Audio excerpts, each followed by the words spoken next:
The reading is from the book of Genesis. Joseph could no longer control himself before all those who stood by him, and he cried out, "Send everyone away from me." So no one stayed with him when Joseph made himself known to his brothers.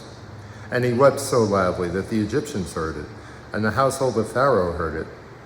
Joseph said to his brothers, "I am Joseph. Is my father still alive?" But his brothers could not answer him, so dismayed were they at his presence. Then Joseph said to his brothers, "Come closer to me." And they came closer. He said, "I am your brother Joseph, whom you sold into Egypt. And now do not be distressed or angry with yourselves because you sold me here. For God sent me before you to preserve life. For the famine has been in the land these 2 years, and there are 5 more years in which there will be neither plowing nor harvest. God sent me before you to preserve for you a remnant on earth, and to keep alive for you many survivors.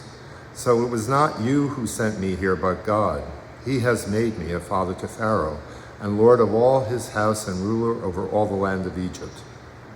Hurry and go to my father and say to him, 'Thus says your son Joseph, God has made me lord of all Egypt. Come down to me, do not delay.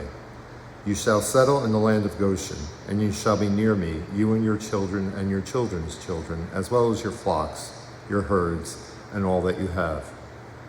I will provide for you there, since there are 5 more years of famine to come, so that you and your household and all that you have will not come to poverty.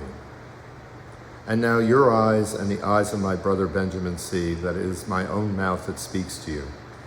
You must tell my father how greatly I am honored in Egypt and all that you have seen. Hurry and bring my father down here." Then he fell upon his brother Benjamin's neck and wept, while Benjamin wept upon his neck. And he kissed all his brothers and wept upon them, and after that his brothers talked with him. The word of the Lord. The psalm appointed today is Psalm 133. Oh, how good and pleasant it is when brethren live together in unity.